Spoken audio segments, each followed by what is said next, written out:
Thursday, everyone. It's Carla, and I'm back with another flea market haul. Before we get started, I'd like to say thank you to Sheree, Dale, and Angela for the hashtags I'm going to be using today. They are all thrifters and crafters, so please check out their channel links that I've left in my description box below.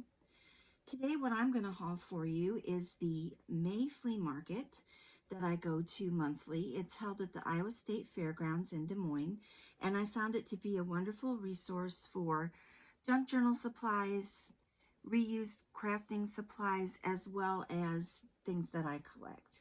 So let me show you what I found.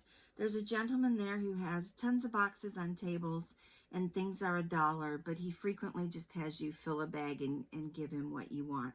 So I think I spent about $5, and the first thing I picked up was this apron. I don't collect aprons, but the embroidery was just gorgeous. I feel like it's in such good shape. I just love these checkerboard baskets, the way the bottom has the points, it has pockets,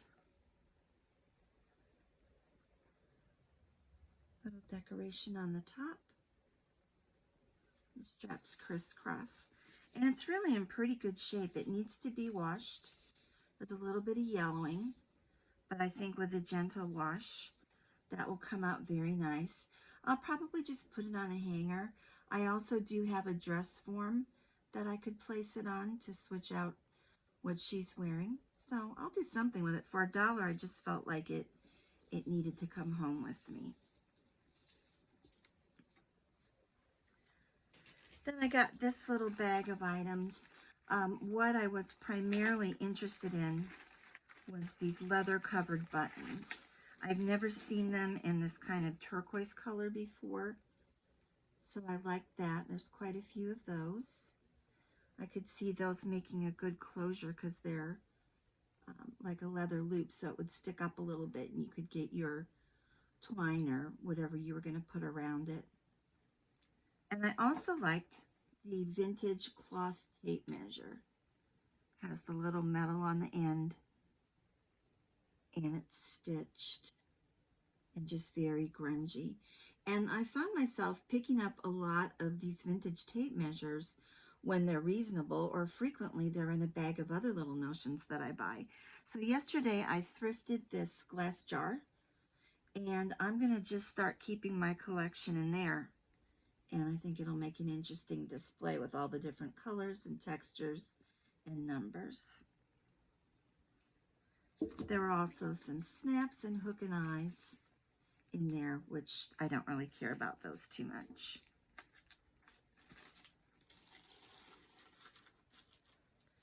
Then he had a lot of grungy paper, so I just picked up a handful of things.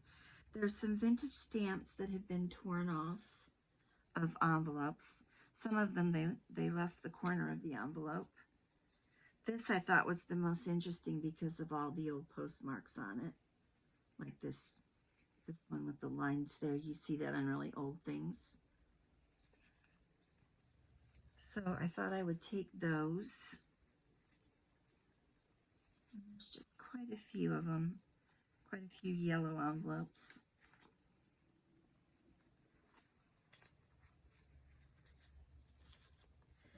And then he had a few envelopes. This is probably my favorite. It's in terrible shape, but I love the hotel logo up there, and I do have ties to Dubuque, Iowa through extended family.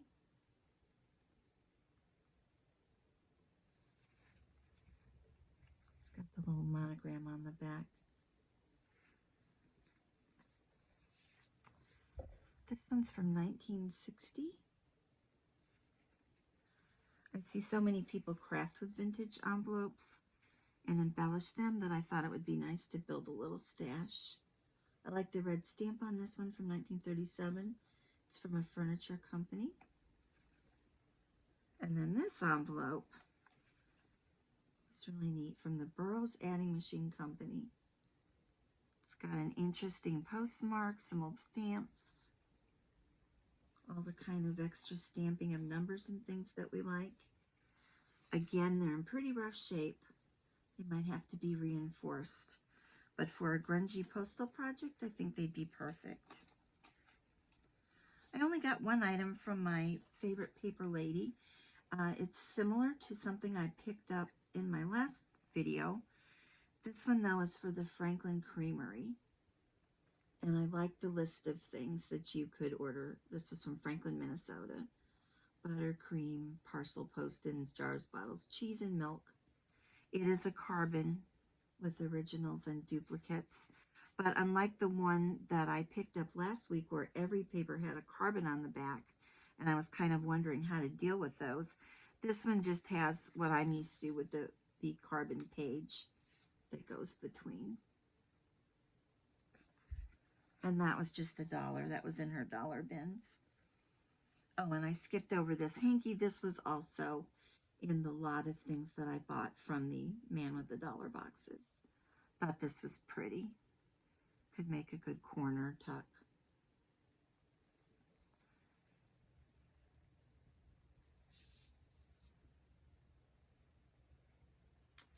There's a vendor there that I usually get some things from. This is letterpress type. If you've been following me, you know I built a little press and I like experimenting with these. I need to have a big press day and just go through all these that I've collected and start making some prints so I have a stash. It's the letter B. Very pretty design behind it. It should print up beautifully. Heavy, heavy metal. And then from that same vendor, I also got this little pin. It looks like carved out mother of pearl. I'm not sure if it's a real mother of pearl. I can't really tell by the back. It does feel cooler in my hand like mother of pearl, but I'm just not sure. But I thought it was very pretty. I believe this was $3, and I think my type piece was $2. And then there was a new vendor there that my daughter and I didn't think we'd ever seen before. And she had some lovely things, and I think she said some of them were from her mother's attic. So the first thing I found was this card with veil pins. Obviously it's a mixture of pins that probably are not original to the card. But I just liked the way it looked, and it's fun to have these pins. I don't believe I've ever had this one this long. No idea what the age would be on that, but I like that. I found this pattern. This is Advance, and I believe this is a Canadian company. I had picked up another one at my thrift store that's in much worse condition, but I do like the artwork on this company's. And this one's in good shape, so I could craft with the entire envelope rather than maybe just having to fussy cut the figures. Then she had these amazing magazines. This one is McCall. It's Printed Pattern Style News, November 1926. Came out of a store in Nevada, Missouri. And these are very patinaed, very brittle. They won't, I don't think, work as pages in a junk journal unless they were somehow strengthened. But they could be wonderful for fussy cutting, maybe covering pockets, things like that where they're reinforced. Of course, the dilemma with these is always that you lose one side when you have to glue a backing to it. It's like, which side do you like better? But just great fashions from the day, both adult and children's.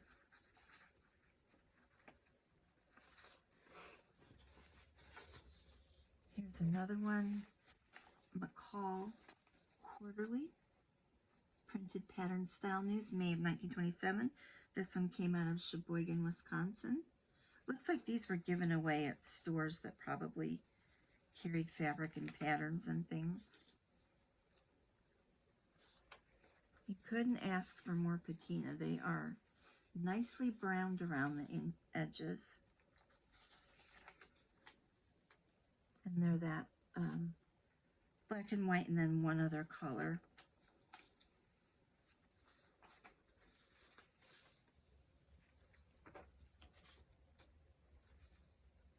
This one is December 1925. This came out of Muscatine, Iowa.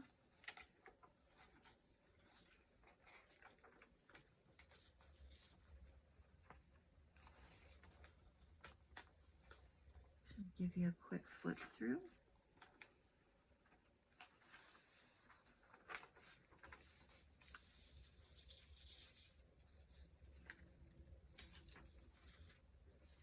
And then the last one, the monthly fashion book. And this one does not say where it's from. Oh, maybe Muscatine, Iowa again.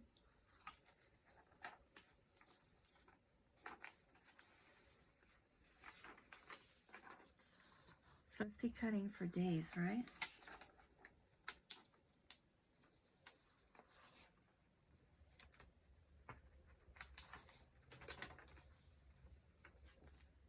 And she had $7.50 on the 4 of these, which I thought was a really good price.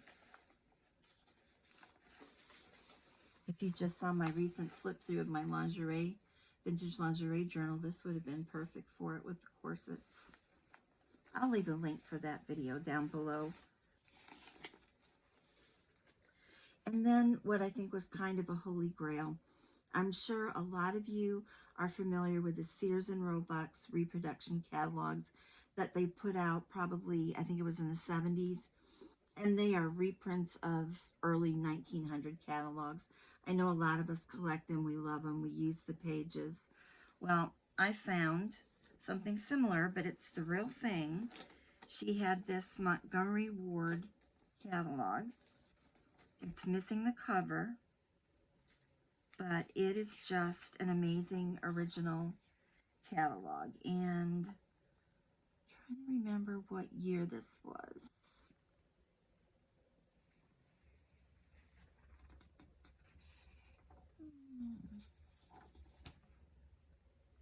I'm not sure. We'll see it as we go through.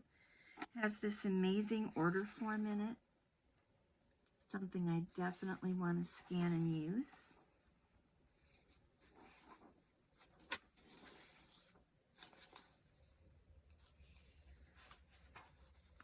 And the interesting thing about this to me is the way it's printed. You have these very dark brown pages. And years ago, I found some little girl, I'm assuming, had cut out a bunch of these figures and made paper dolls out of them. Cutaway heads on some of them to make clothes. And they were all this brown color. So you've got the brown like that. Then you've got more this typical newsprint kind of style. There are color illustrations, which are just gorgeous. Can you believe how vivid those colors are after all this time? And then, if I can find it, there's another pretty one. There are also some pages that are the black, white, and one other color, like this. So there are just so many different styles in here that could be used for all different kinds of journals. So I was just amazed to find an actual old catalog. Great sewing machine stuff. And not just a reproduction.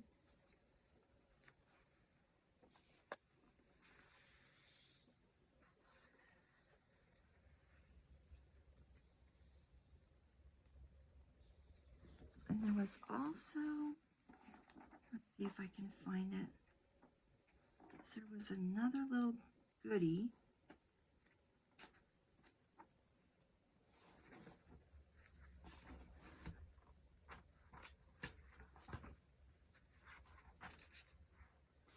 That one for the fabrics.